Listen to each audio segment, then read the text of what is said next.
qui développe des technologies, des solutions technologiques et scientifiques pour faire face à la pauvreté dans le monde. La personne qui va venir, c'est la directrice de cette fondation et elle s'appelle Daria Robinson. Bon pitch.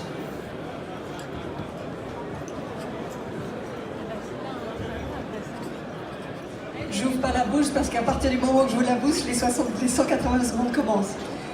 L'OMS estime aujourd'hui que 3,5 millions de personnes meurent par année dues à des maladies liées à l'eau. L'UNICEF estime qu'un enfant au-dessous de 15 ans meurt toutes les 5 secondes. La moitié de ces enfants auraient pu être sauvés par des solutions simples et pas chères qui existent aujourd'hui. 80% des technologies aujourd'hui bénéficient à 10% de la population mondiale. Nous sommes tous dans un vaisseau spatial, ensemble, et il y en a qui bouffent tout l'oxygène. La transition écologique doit passer par un nouveau modèle économique et social, où la science et la technologie ont un rôle crucial à jouer pour le Nord et pour le Sud, pour les riches et pour les pauvres. La fondation Antenna que je dirige a été créée il y a 30 ans, exactement pour répondre à ce défi. Elle développe des technologies pour les plus démunis dans les pays en développement autour des besoins essentiels.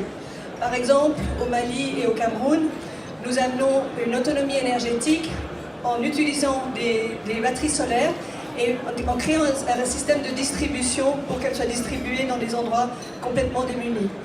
Autour de l'eau, nous regardons différentes technologies et en particulier, nous en avons une partie qui a été un grand succès au Burkina et au Rwanda, dans les hôpitaux, dans les écoles et dans les prisons même.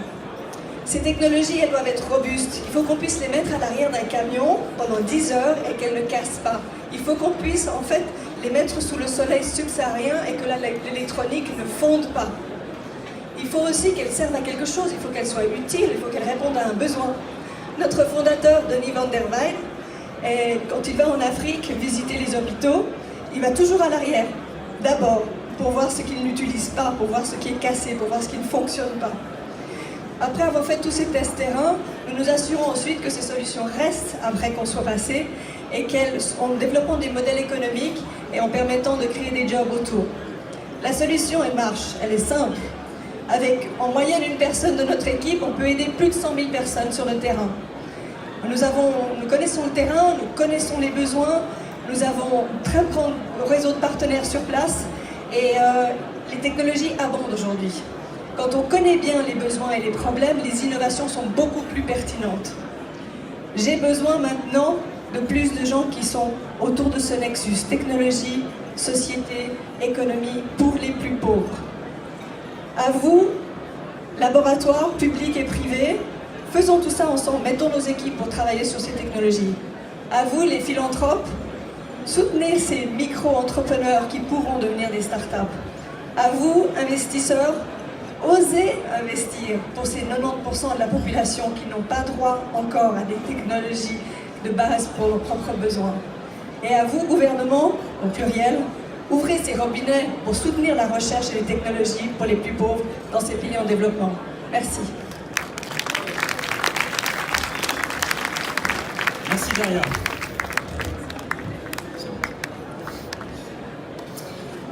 Prochaine intervenante, c'est une universitaire.